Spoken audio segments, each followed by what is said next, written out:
Shalom jemaat Tuhan dan pendengar Bread Life yang setia. Hari ini umat Tuhan di dunia merayakan Natal. Natal dalam Kristen adalah momen sukacita merayakan kelahiran Yesus Kristus di Bethlehem.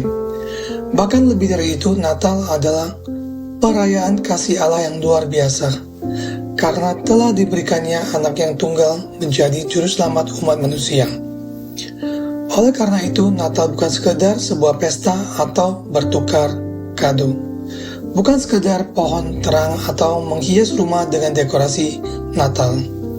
Natal adalah momen untuk refleksi bagi umat Kristen sejauh mana kita telah belajar mengasihi Tuhan dan sesama. Peristiwa Natal adalah rencana Allah untuk memulihkan kembali umat ciptaannya yang telah jatuh dalam dosa. Dosa mengakibatkan manusia hidup dalam keserakahan, kesombongan, keangkuhan, iri hati, dendam, amarah, kebencian, kepahitan, kecemasan, dan sebagainya.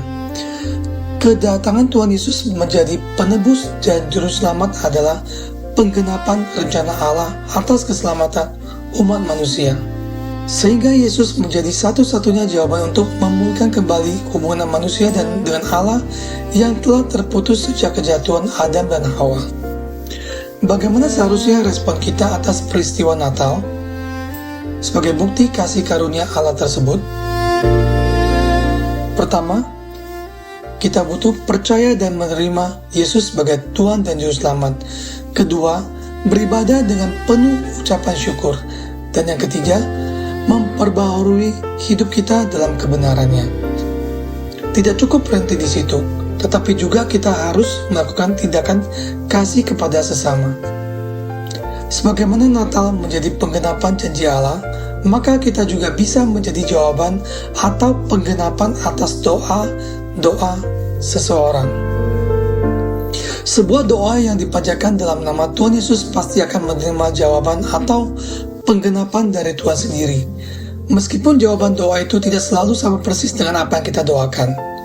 Dan Tuhan dapat memakai kita menjadi alatnya untuk penggenapan doa seseorang sesuai dengan rencananya. Kores dalam kitab Ezra adalah Raja Persia yang mengizinkan orang Yahudi ke Yerusalem untuk membangun kembali Bait Allah. Meskipun bukan orang Israel, Tuhan menggerakkan hati Kores menjadi alatnya untuk menggenapi doa umat Israel. Juga dalam Kisah Rasul pasal ketiga, Petrus menyembuhkan seseorang lumpuh sejak lahirnya. Petrus berkata kepada orang lumpuh itu, "Emas dan perak tidak ada padaku, tetapi apa yang kupunya kuberikan kepadamu. Demi nama Yesus Kristus berjalanlah." Untuk pertama kali dalam hidupnya orang itu dapat berdiri dan berjalan bahkan melompat ke arah sukacita. Iman Petrus kepada Kristus telah menyembuhkan dan menjadi jawaban kerinduan orang lumpuh tersebut. Kita mungkin tidak memiliki banyak untuk diberikan, tetapi kita memiliki iman kepada Yesus untuk melakukan perbuatan baik sehingga dapat menjadi jawaban bagi doa-doa orang lain. Mungkin ada seseorang teman yang mengalami kesulitan ekonomi dan berdoa agar Tuhan mencukupi kebutuhannya. Lalu tanpa sadar kita tergerak untuk membantunya. Kita tidak tahu, tetapi bisa jadi itulah jawaban atas doanya. Mungkin ada seseorang yang sedang bersedih dan merasa sendirian. Ia berdoa agar ada seseorang yang bisa diajak bicara.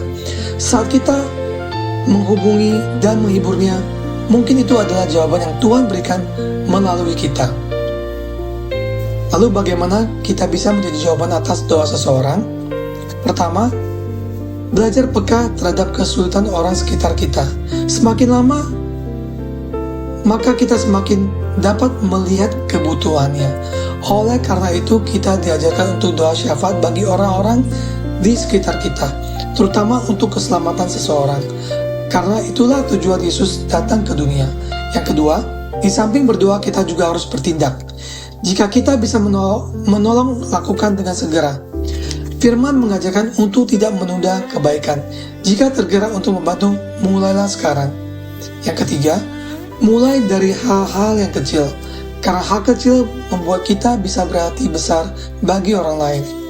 Yang ketiga, mulai dari hal-hal yang kecil. Karena hal kecil buat kita bisa berarti besar bagi orang lain. Tindakan sederhana seperti menyapa, tersenyum, memberikan kata semangat bisa menguatkan seseorang. 4. Mulailah dari diri sendiri melakukan yang terbaik, yang berguna, dan membangun bagi sesama. Jangan tunggu orang lain, jangan tunggu kita menjadi lebih baik, jangan tergantung kepada orang lain. Jemaat Tuhan dan pendengar Bright Life yang setia, mari mulai hari ini buka mata dan hati kita. Siapa tahu di sekitar kita ada seseorang yang sedang menantikan jawaban dari Tuhan. Dan dengan iman kita kepada Tuhan Yesus, jawaban itu bisa datang melalui kita. Sebab Natal adalah rencana Allah untuk menebus, memulihkan, dan menyelamatkan setiap umat manusia. Selamat Natal, salam sehat rohani dan jasmani. Tuhan Yesus memberkati. Amin. Merdeka!